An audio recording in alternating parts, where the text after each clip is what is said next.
little while since my last video, and I've been quite busy with work and life in general. However, I thought the time had come to release a new video, and I've been planning to talk about this topic for quite a while, and that topic is Bitcoin.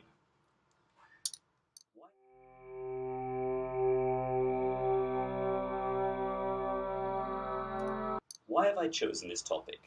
Because it's a topic I am passionate about, and there is a lot of misinformation out there about Bitcoin, especially in the mainstream media. The reasons for this are twofold. Bitcoin is a threat to the existing financial order, so the mainstream narrative will tend to focus on the negative aspects of Bitcoin in order to delegitimize it. Secondly, bad news sells a lot better than good news. So if there's any hacking of a cryptocurrency exchange, or if Bitcoin is being used by hackers or in ransomware, that will be picked up on by the media. There's also a lot of old guard economists and bankers who like to spread fear, uncertainty, and doubt, often called FUD, about Bitcoin, because it doesn't fit their narrative of government control of the money supply. Now, I'm not making this video as financial advice, but merely as my own reflections and understanding of Bitcoin. I have discussed this issue more thoroughly in an article entitled "What is Bitcoin?", which appears on my Crossing the Bridge blog. You can find a link to the post in the description below.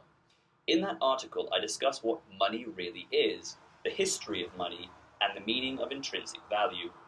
For more background on this topic, I would also recommend Nick Szabo's article, "Shelling Out the Origins of Money", which I have also linked to below.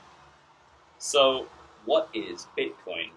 In a nutshell, Bitcoin is a decentralized cryptocurrency based on a distributed network.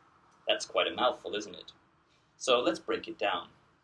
Bitcoin is based on a new technology called the blockchain. The blockchain is essentially a distributed ledger. A ledger is a record of transactions, showing who has sent how much money to whom. In this case, it records all the transactions that ever occur using Bitcoin. It is distributed because the blockchain is maintained by a network of nodes. Each node is just a computer which has stored a copy of the blockchain and is running Bitcoin Core, the latest version being 0.16.0, which can be downloaded from bitcoin.org.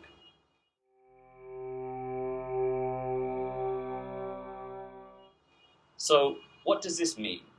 Well, it means that Bitcoin is something tangible. It exists on a network of nodes that are distributed across the planet and which are constantly running and maintaining the network while verifying new transactions. Whenever a transaction occurs, it is bundled together with other transactions into a block.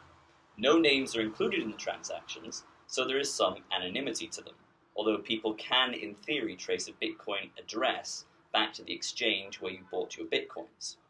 Nevertheless, these transactions are then mined. Bitcoin miners process the transactions in the block using a cryptographic code. As The Economist explained in a 2015 article, quote, "Every 10 minutes or so, mining computers collect a few hundred pending Bitcoin transactions, a block, and turn them into a mathematical puzzle. The first miner to find the solution announces it to others on the network. The other miners then check whether the sender of the funds has the right to spend the money and whether the solution to the puzzle is correct. If enough of them grant their approval, the block is cryptographically added to the ledger, and the miners move on to the next set of transactions. Hence the term blockchain." End quote. This prevents the double spending problem, in which digital currency can be spent twice. By independently verifying transactions, double spending cannot occur, and the integrity of the blockchain ledger is maintained. There are estimated to be around 100,000 miners worldwide, maintaining this transparent and distributed network. How does this differ from US dollars and other currencies? The answer is simple, and some people may find this actually shocking. US dollars and other government-created currencies are not backed by anything at all. They are simply ones and zeros created out of thin air. They don't really exist. They're a sort of illusion that we attribute value to based on our collective belief in their value.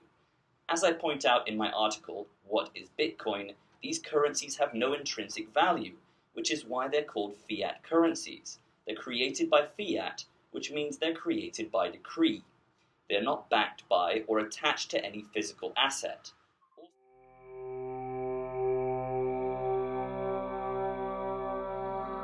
Also, the majority of dollars, euros, pounds, etc. are not physical.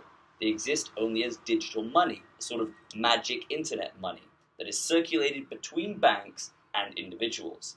Whenever you take out a loan or overdraft from your bank, the bank simply creates some ones and zeros in their ledger and, et voila, the money exists.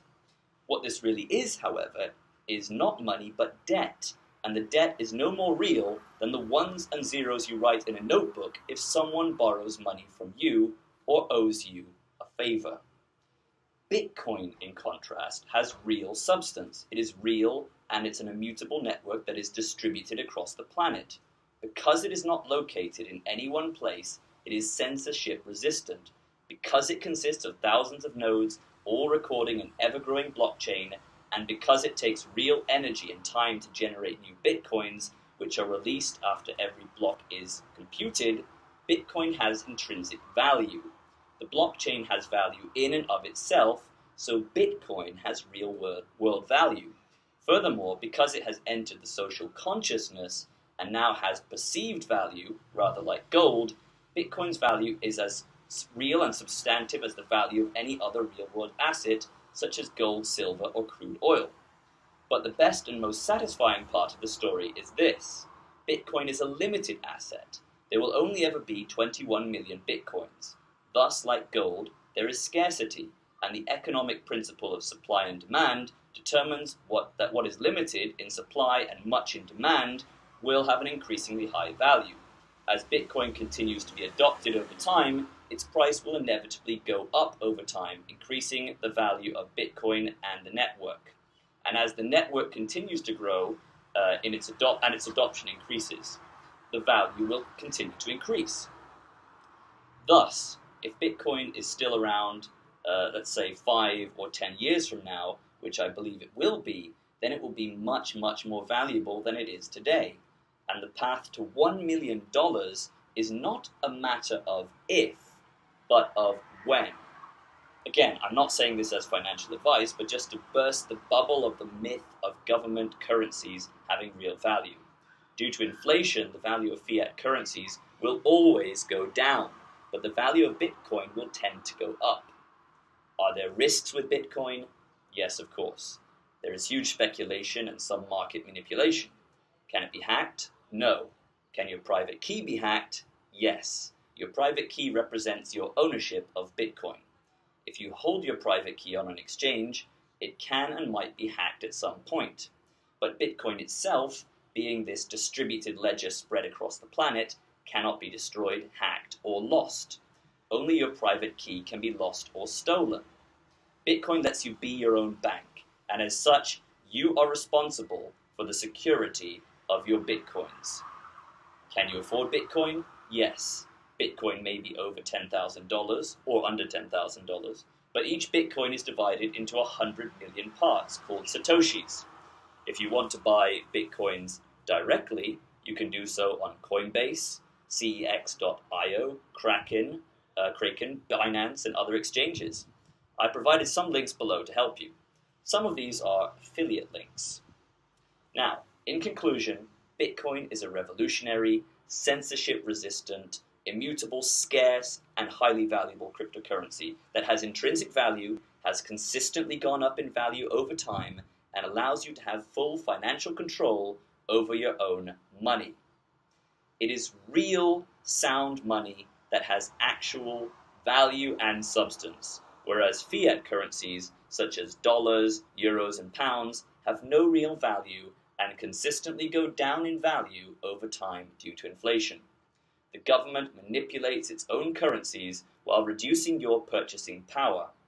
Bitcoin is decentralized and neutral. It causes no harm to you while maintaining the integrity of your wealth. It allows you to be your own bank. It is digital gold and a savings account for the future. Bitcoin is, in short, what we've all been waiting for a long, long time, real money. Now, if you like this video, please make sure to click like and subscribe. If you want to read more about Bitcoin, make sure to click on my introductory article, What is Bitcoin?, as well as my short ebook, Bitcoin 10 Ways to Make Money Using Bitcoin, which I've linked to in the description below. Also, make sure to follow me on Twitter at Nicholas19, and as always, keep learning and keep earning.